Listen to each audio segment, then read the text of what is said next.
कर। पूजा की शुरुआत तो सगुन से ही हो। सगुन की पूजा कर निर्गुण का कर ज्ञान, सगुन निर्गुण की परे तहाँ हमारा ध्यान। सगुन निर्गुण के परे वो परमात्मा है।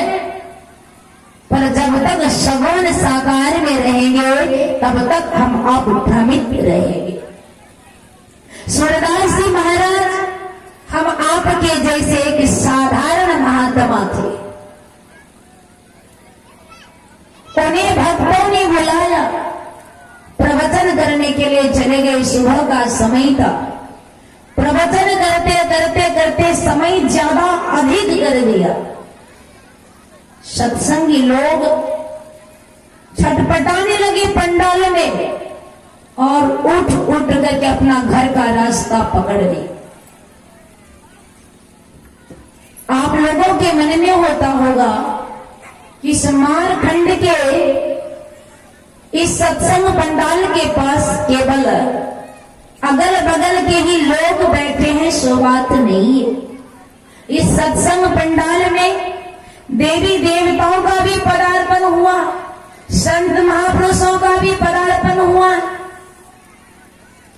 हमारे संत महापुरुष कहते हैं सत्संग की महिमा बड़ी महान छै गे बहिना, जानै छै सकल जहान। असत्य लोक के सतगुरुवासी नित सत्संग में आवेंगे। संत महापुरुष भी सत्संग में आते हैं। तो भगवान कृष्ण कन्हैया भी बालक रूप धारण करके सत्संग में आके बैठे हुए। पर महात्मा जी ने समय अधिक जो कर दिया, गर्मी का समय था, सारे लोग पंडाल से उठ उठ करके अपने घर के तरफ चले गए। जब सूरदास जी महाराज ने प्रभु का जयकारा लगाया तो पंडाल से एक बालक का आवाज। सूरदास जी महाराज को दिखाई तो देता नहीं, पर कान से पता लगा लिया कि पंडाल में सारे लोग भाग चुके। सूरदास जी महाराज कहते हैं कि पंडाल में लगता कोई नहीं है। जब कोई है ही नहीं तो मैं प्रवचन किसको सुनाऊं और आरती लगा दूं क्या? बालक कहता जी महाराज लगा दीजिए। आरती हो गई। सूरदास जी महाराज कहते हैं बेटा सारे लोग चला गया, तू अकेला सत्संग में बैठा रह गया, क्या बात है? बालक कहता बाबा मैं सत्संग सुन के कभी अघाता नहीं हूं, इसीलिए मैं सत्संग छोड़ के गया नहीं। आप सभी को पता होगा पुरुषोत्तम भगवान श्री राम जी को जब वनवास मिला था, वनवास के क्रम में वाल्मीकि मुनि के आश्रम पहुंचे, वहां 2 रोज ठहरे।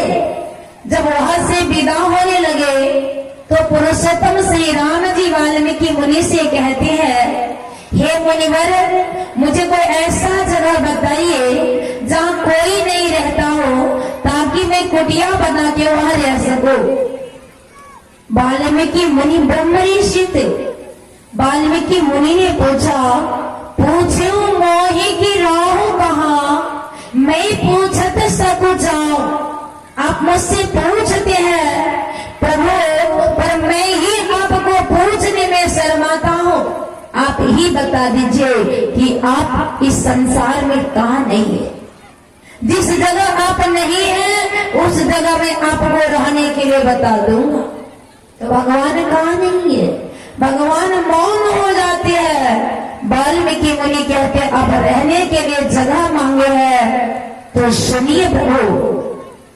और वाल्मीकि जी श्री राम जी को बताते हैं रहने का स्थान, जिनके श्रवण समुद्र समाना, जिनके कान समुद्र के समान सत्संग रूपी वचनों को सुनकर अघाता नहीं है, ऐसे भक्तों के हृदय में आप निवास कीजिए।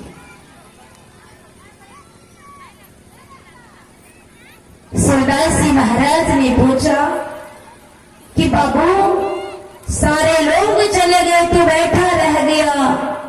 क्या बात कहा बाबा, मैं सत्संग सुन के कभी अघाता नहीं हूँ और सत्संग मुझे बहुत अच्छा लगता है, इसीलिए मैं बैठा रह गया। बोले चलो कोई बात नहीं। सारे लोग चले गए, मैं तो अपना कुटिया तक पहुंच भी नहीं पाऊंगा क्योंकि मुझे दिखाई नहीं देता है। तो एक काम करोगे बेटा? बोले कौन सा? बोले कुछ दूरी में मेरा आश्रम है, तू मुझे मेरे आश्रम तक पहुंचा देगा? बालक ने कहा जी बाबा मैं जरूर आपको आपका कुटिया जोड़ दूंगा। तो सूरदास जी महाराज ने लाठी का एक कोना भगवान कृष्ण कन्हैया को पकड़ाया, दूसरा कोने खुद पकड़ लिए। आगे आगे कृष्ण कन्हैया, पीछे पीछे सूरदास जी महाराज। सूरदास जी महाराज ने पूछा बाबू तुम्हारा क्या नाम है? बालक कहता है बाबा मेरा बहुत सारा नाम है, अब सुनते सुनते मर जाओगे पर मेरा नाम का अंत नहीं होगा। बस यही समझ लो मैं बेनाम का हूं, मेरा कोई नाम नहीं है। सूरदास जी महाराज कहते इतना बड़ा चालाक तू कब से हो गया? बोले जब से आपका सत्संग सुनता हूं तब से मैं चालाक हो गया। अच्छा बेटा ये बता दो तेरा घर कहाँ है? बालक कहता ये विश्व ब्रह्मांड ही मेरा घर है। आपसे पूछेंगे तो आप जरूर बताएंगे मेरा घर मारखंड है, कटोन है ना, चीना ढाब है, बहुत सारे गांव उतना याद भी नहीं है, जरूर बताएंगे।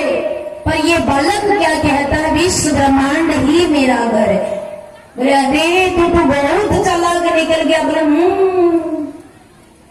बोले अच्छा बेटा ये तो बता दे तेरे माता पिता कौन है? बालक कहता मेरा माता पिता नहीं है, मैं मेरे माए बाप का हूं। सूरदास के मन में हुआ बच्चा छोटे में अनाथ हो गया, तभी तो इसको नाम का पता नहीं, इसका गांव का पता नहीं। अच्छा बेटा ये बता दे तू किस जाति की है? बोले बाबा मेरा जात नहीं है। तो बाबा के मन में हुआ माँ बाप जब मरी ही गया बचपन में ही तो इसको जात का पता कैसे होगा? अच्छा बेटा तुझे जात का पता नहीं है तो इतना तो पता जरूर होगा तू किस गोत्र से है? तेरा गोत्र क्या है? शादी विवाह में मुंडन संस्कार होता है, श्राद्ध क्रिया होता है, इसमें जरूर पंडित लोग पूछते हैं कि आपका गोत्र क्या है। वहाँ पूछा जा रहा है कि बाबू तुम्हारा गोत्र क्या है, ये तो बताओगे ना? बोले बाबा जात होगा तभी तो गोत्र होगा, जब जात ही नहीं तो गोत्र कहाँ से आएगा? जब जात ही नहीं तो गोत्र कहाँ से आएगा? मेरा कोई गोत्र नहीं है बाबा। बोले बाबू इतना मीठी मीठी तो बातें कर रहा है, मैं तो सूरदास हूँ, मुझे कुछ दिखाई देता नहीं, पर तू कैसा है रे? तू गोरा है कि काला है, जरा मुझे बताओगे? बालक कहता है न तो मैं गोरा हूँ न तो मैं काला हूँ। बोले न गोरा न काला कुछ भी नहीं, तो कैसा है? बोले बिन आंख के देखता हूँ, बिन मुख के बोलता हूँ, बिन कान के सुनता हूँ, बिन नाक के सुगंध गंध लेता हूँ, बिन हाथ के स्पर्श करता हूँ, बिन पैर के मैं चलता। सूरदास जी महाराज कहते ऐसा भी आदमी होता है? तू सच बता ना तू कौन है? का तू सच बता तू कौन है? जब फिर प्रश्न करता है सूरदास जी महाराज तो वो बालक कहता सुनिए महाराज मैं कौन? अशब्दम का अशब्दम स्पर्शम रूपम व्यम तथा रसम नित्य गंधवच्यतः अनाम गोत्रम मम रूप सदृश्यम भजस्व नित्यम पवनजात्यः। जो ब्रह्म मुहूर्त में जोगी जन जग करके जिस आत्म स्वरूप का ध्यान करता है बस मैं वही हूँ। सूरदास को समझने में देर नहीं लगा, समझ गए अरे ये तो मेरा इष्ट भगवान कृष्ण है, और धीरे धीरे भगवान कृष्ण को पकड़ना चाहा भगवान कृष्ण ने लाठी छोड़ दी। जैसे लाठी छोड़ा सूरदास जी महाराज गिर गए। कान्हा जी चलने लगे तो सूरदास जी महाराज कहते हो कान्हा, तू मुझे छोड़ के कहाँ जा रहा है? एक न एक दिन तुझे मैं पकड़ के रहूंगा। भगवान कृष्ण कन्हैया जी कहते हो सूरदास जी महाराज, बड़े बड़े वीर योद्धा बाहर में दौड़ दौड़ करके थक गया, मुझे कभी पकड़ नहीं पाया। यदि तू मुझे पकड़ना चाहता है तो जा अपने कुटिया पर कंबल की आसनी में बैठ, मेरी दंड को सीधा कर, दोनों दृष्टिधारा को जोड़, 12 अंगुली की दूरी में दृष्टि को टिका। जब तू 12 अंगुली की दूरी में दृष्टि को टिका कर अंतर दिमाग से तू मुझे पकड़ लेगा, उस दिन तू सूरदास नहीं, उस दिन तू कान्हा कान्हा कान्हा हो जाएगा। सूरदास जी महाराज को ज्ञान हो गया। कुटिया में आया, कंबल की आसनी में बैठा, मेरुदंड को सीधा किया, दोनों दृष्टिधारों को जोड़कर 12 अंगुली की दूरी में दृष्टि को टिकाया। और जब तक उस प्रभु का दर्शन नहीं किया तब तक आंख नहीं खोला। प्रभु दर्शन करके आंख को खोला, और जब आंख खोला तो उस समय वह संत सूरदास जी महाराज छोड़े।